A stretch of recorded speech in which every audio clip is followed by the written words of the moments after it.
I think we are getting some great response for the trailer. जैसे आपने कहा, बहुत लोग देख के इसको काफ़ी इम्पैक्ट हुए कि इन्होंने कहीं ना कहीं आई थिंक लोगों के दिल को छुआ और लोगों को लगा ये फिल्म देखनी है। जो मैसेजेस हमें आए वो ये, बहुत लोग तो ट्रेलर देख के आई थिंक कुछ लोग ऐसे भी थे कि यार ट्रेलर देख के बहुत आंसू आ गए हैं आंखों में, तो now waiting for the film देख के क्या होगा। बिकॉज वो फिल्म आई थिंक वो पावर है फिल्म में, क्योंकि कहानी इतनी स्ट्रांग है, कहानी इतनी पावरफुल है। ह्यूमन, हम सब के बारे में है कहानी। कहानी इंसानियत के बारे में कि कैसे कैसे इंसानियत के तौर पे हम सब एक दूसरे के साथ आए थे कोविड जैसे मुश्किल हालातों में। तो उसके बारे में कहानी है। तो हम तो बहुत खुश हैं जिस तरह का रिस्पॉन्स आया है ट्रेलर से। Exactly what Raj said, actually, what you said was absolutely correct, that this trailer is about the emotions of millions of people, globally, not just in our Yeah. country. For us, the response has been so overwhelming because I feel there's so many people that connect with the experience. COVID काल के दौरान हम सबको effect किया था, वो हम सब सफ़र हुए थे, बस उसकी डिग्री अलग थी। इसलिए भीड़ में इन अनेकों किरदारों की जर्नी के थ्रू हम दिखाना चाहते हैं कि अलग अलग लोग और अलग अलग सोशियो इकोनॉमिक बैकग्राउंड से है।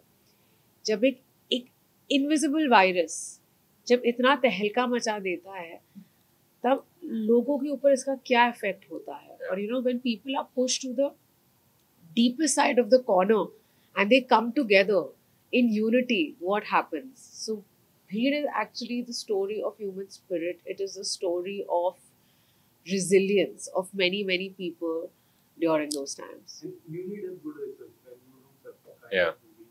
So जब आपको पता चला इस मूवी के बारे में, तो किस तरह का रिसर्च आप लोगों ने किया पहले? So I think उसका श्रेय पूरा जाएगा अनुभव सर को, because the kind of research he has done about the film and he loves investing time on writing, which is the most important aspect of filmmaking. He spends months and months in writing.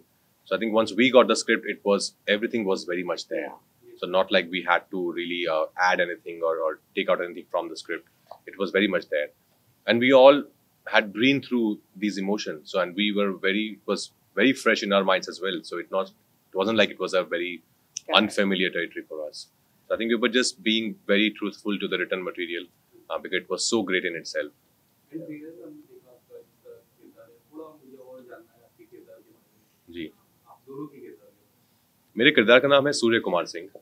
वो एक police officer है और ईमानदार police officer है। वो चाहता है कि प्रूव करना चाहता है अपने सीनियर्स को भी कि मैं I am capable of doing things. पर कैसे परिस्थितियां उसको इस मोड़ पे लेके खड़ा कर देती हैं जहाँ पे उसको अभी ऐसी अनएक्सपेक्टेड हालात में वो पहुंच गया है जहाँ पे उसको पता नहीं था कि इतना कुछ हो सकता है। लाइक ऑल ऑफ अस, हमें नहीं पता था कि कोविड के बाद, कि कोविड के दौरान ये कुछ हो जाए, इतना कुछ हो जाएगा ग्लोबली हम सबके साथ। तो उसी की चलते सूर्य कुमार सिंह उस सिचुएशन में है। फिर वहां से वो क्या करेगा, क्या निकल पाएगा, नहीं निकल पाएगा, that's Surya Kumar Singh. My character is of a junior doctor.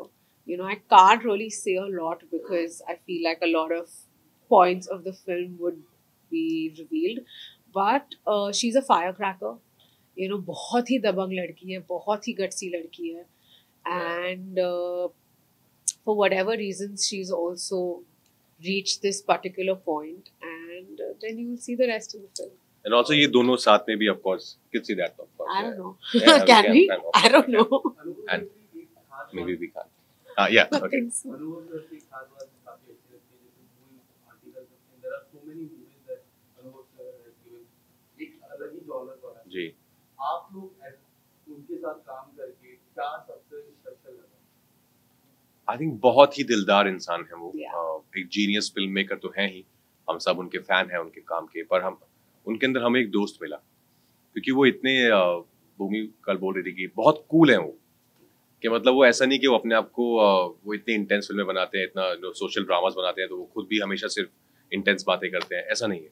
उनका सेंस ऑफ ह्यूमर है, बहुत कमाल का सेंस ऑफ ह्यूमर है, बहुत कूल है, और हमारे बहुत अच्छे दोस्त हैं। अभी हम उनसे बैठ के दुनिया भर की बातें कर सकते हैं यहाँ वहाँ की। तो ऐसा नहीं है कि सिर्फ एक वर्किंग रिलेशनशिप है उनके साथ हमारा। अभी एक इस फिल्म के दौरान और फिल्म के बाद अभी तक वो रिश्ता है और आगे भी रहेगा, कि वो वर्किंग रिलेशनशिप एक दोस्ती में तब्दील हो गया है। बट सर जिस तरह का आपका किरदार है, हमने as you feel your policeman and Matthew feel your doctor, हमने कई डॉक्टर्स और पुलिसमैन को उस दौरान हुए थे।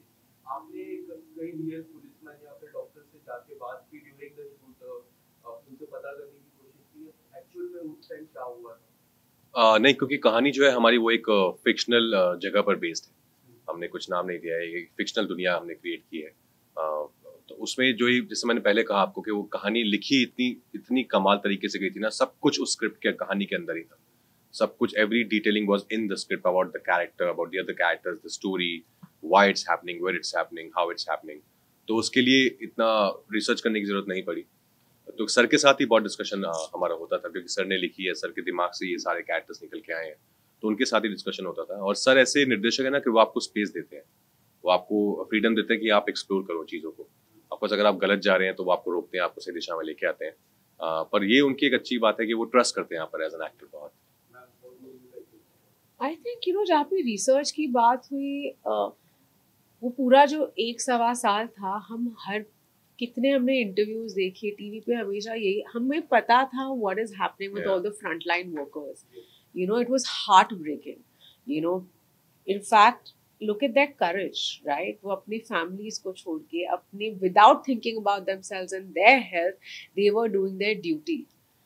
So there were stories that we'd read, there was information that we had, there were actually people in our friends and families that were going to hospitals, that were going on duty every day, and we know how they were working. They were literally working for 24-25 hours.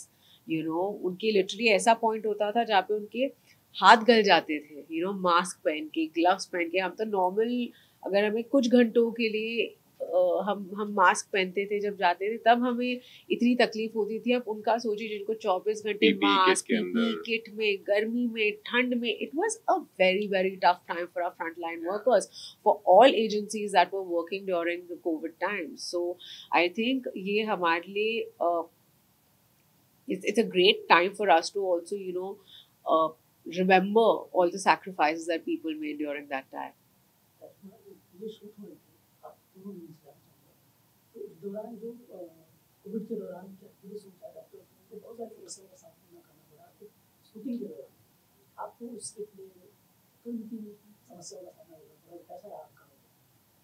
हमने actually Covid के time पे shoot किया था film. Of course बहुत सारी conditions थी जो हम फॉलो कर रहे थे, जो गाइडलाइंस दिए गए थे सरकार की तरफ से कि ये आप कर सकते हैं, नहीं कर सकते, वो सबको अच्छे से फॉलो किया जा रहा था। क्योंकि एक डर तो था ही हम सबके दिल में भी कि ऐसा ना हो कि कोई एक केस निकल जाए हमारे इसमें भी।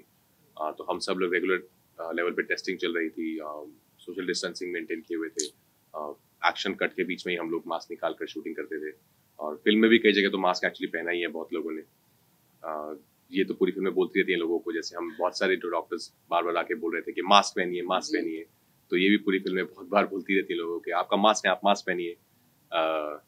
आई थिंक यही मुश्किलों का सामना, आई वुड से कि हाँ दैट वे टफ था। आई थिंक कोविड काल में शूट करना इजी नहीं है, क्योंकि बहुत नया था सबके लिए, इससे पहले हमने ऐसा कुछ एक्सपीरियंस किया नहीं था। But I think we managed pretty well. जी बिल्कुल, everything that Raj is saying, क्योंकि उस समय आई फील मेंटली भी आप इतने डरे हुए रहते हैं, राइट? कोई अगर छींक लिया, खांस लिया, आप घबरा जाते हैं। स्पेशली हमारी फिल्म में इतनी बड़ी फीचर्ड कास्ट थी, तो उनके टेस्ट हमेशा कराना। तो आई फील जस्ट जो लोकल प्रोडक्शन थी, जो फिल्म की प्रोडक्शन थी, they work really hard to make sure कि अगर एक तो कोई बीमार ना पड़े, और कोई बीमार पड़े वो बीमारी हमारे यूनिट में ना फैले। But luckily there was nobody felt sick.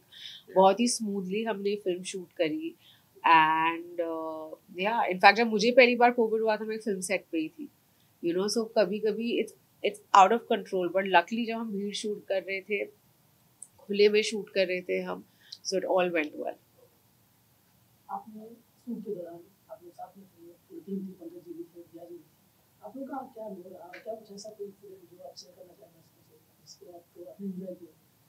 I think अनुभव सर के सेट पे एक चीज़ अच्छी होती है कि एक तो खाने के सर खुद बहुत शौकीन है, खुद बहुत अच्छा खाना बनाते भी हैं, तो उसकी हमेशा एक कमी नहीं रहती है, कभी नहीं।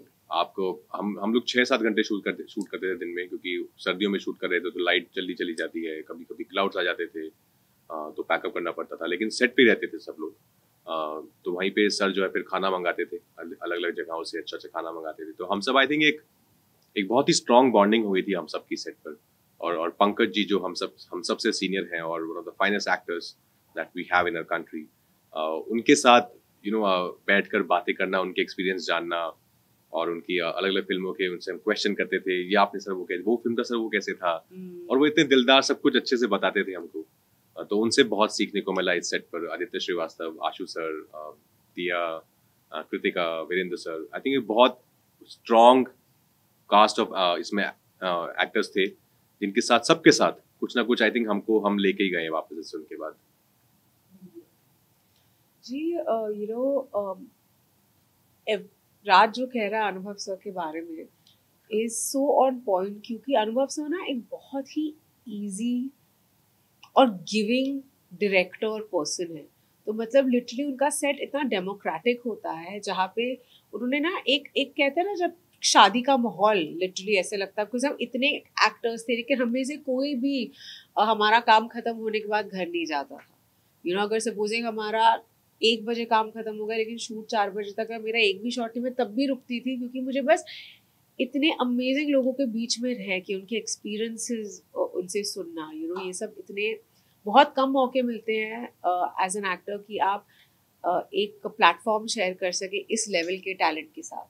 तो आप समझ सकते हैं कि जब हम सब साथ बैठ के चाय या कॉफ़ी या नाश्ता करते थे, क्या क्या कहानियाँ हमें सुनने को मिलती थी। तो मेरे लिए एक बहुत ही ज़्यादा लर्निंग एक्सपीरियंस था।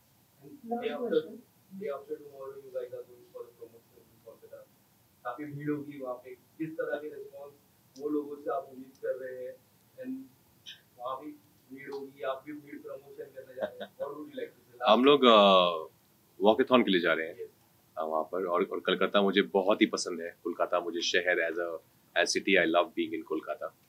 वहाँ का खाना, ऑफ कोर्स पत्रलेखा खुद बंगाली हैं, शिलोंग से हैं हालांकि, पर तो मुझे तो वहाँ पे अभी जब मैं जाता हूँ हमेशा तो कोलकाता जमाई बोलते हैं। So sweet. I know, इतना I feel so like touched. So sweet. मुझे बहुत ही it's beautiful. I think the way people give you so much of love in Kolkata. I think for starters the food. मुझे पुचका खाना है क्योंकि मेरे को जानना है कि पानी पूरी से कितना डिफरेंट है। मेरे सारे फ्रेंड्स जो कैलकाटा से, कोलकाता से है, वो हमेशा ये बोलते कि नहीं पुचका बेटर है, तो मुझे देखना है कितना बेटर है। But I feel the people be my first time there, so I am quite excited. एक आखिरी सवाल, Have you been to Kolkata? Never, क्या बात कर रहे हैं? नेवर। एक आखिरी सवाल, लास्टली हाल ही में बहुत बड़े चमत्कार हुई, नाटू नाटू सॉन्ग ऑस्कर जीती, उसके बारे में आप लोग क्या कहेंगे? बहुत खुशी की बात है। नाटू नाटू और एलिफेंट विस्परर्स, अब हमारी कंट्री को 2 ऑस्कर्स मिले हैं, और हम लोग बचपन से देख रहे हैं। ऑफकोर्स एक एनुअल रूटीन है कि सुबह 5:30 बजे उठकर जब भी डेट होती है बैठ के ऑस्कर देखने लग जाते हैं, और बहुत इंस्पायरिंग लगता है बिकॉज इतनी अच्छी अच्छी परफॉर्मेंस, इतनी अच्छी अच्छी फिल्म्स, और ऐसे बड़े स्टेज पर हमारे देश ने 2 ऑस्कर जीते हैं। तो आई थिंक सिर्फ बधाइयाँ और बहुत सारा गर्व है RRR और एलिफेंट विस्परर के लिए। Thank you so much. Thank you.